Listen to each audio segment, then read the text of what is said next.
Hi, I'm Congressman Sam Graves, and I'm the ranking Republican on the House Transportation and Infrastructure Committee. First, I just want to acknowledge the National Utility Contractors Association of Greater Kansas City and all the members of NUCA. Your hard work to support the region's infrastructure is greatly appreciated. As you know, the discussions about how to improve our infrastructure are continuing, and I've repeatedly stressed that the path to success is through partnership and not partisanship. The president continues to say that he wants a bipartisan effort, and that continues to be my goal as well. Republicans believe that Congress can address these critical issues together, and we are laying out our priorities that we believe can be a part of a bipartisan approach. So last week, my committee colleagues and I introduced a 5-year bill that dedicates $400 billion to our highways, bridges, transit, and highway safety programs. Our bill, the Starter Act No. 2, not only provides historic levels of surface transportation funding, but it ensures that we invest those funds wisely and efficiently. First and foremost, the Starter Act focuses on the core infrastructure that helps move people and goods through our communities every single day. We think this approach is better than diluting critical resources over a whole number of new programs. Our bill also prioritizes cutting the red tape that can hold up project construction, sometimes for 10 years or more. To do that, it establishes a much more reasonable timeline for the lengthy project review process. Another key to our bill is getting funds to states and localities without a bunch of strings attached. Taking this approach by getting resources out quickly, providing more efficient project reviews, and focusing on the most critical infrastructure of our system is going to make sure that every single dollar we provide will have a greater impact.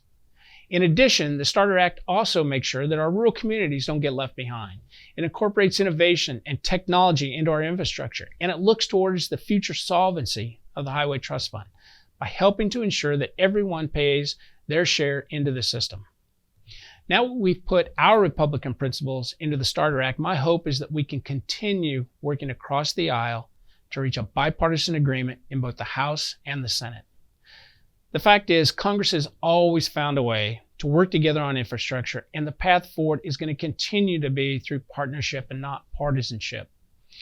In addition to the Starter Act, I've also joined Congressman David Rouzer in introducing a bill that will help states and local communities improve their wastewater infrastructure.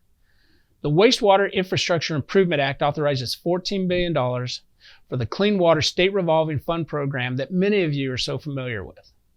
Our bill is based on a previous bipartisan agreement in our committee, and it tracks closely with what the Senate is proposing for clean water infrastructure. You all know the challenges that our communities face due to tight budgets and the difficult choices that they face with limited resources. That's why our bill reduces regulatory burdens and gives communities more tools and flexibility to address their substantial wastewater infrastructure needs. So I appreciate the support for this bill that your organization has already expressed, and I hope that we can continue working to see these funds approved. This bill, along with the Starter Act, additional regulatory reforms, and proposals to improve broadband access are all part of the House Republicans' approach to addressing our infrastructure. As we continue moving through the legislative process on these bills and more, I encourage you to reach out to members and congressional leaders to highlight the importance of partnership, not partisanship, as the surest path to success. Thank you again for inviting me to speak today and for all of the work that you do to support infrastructure in our communities across the nation.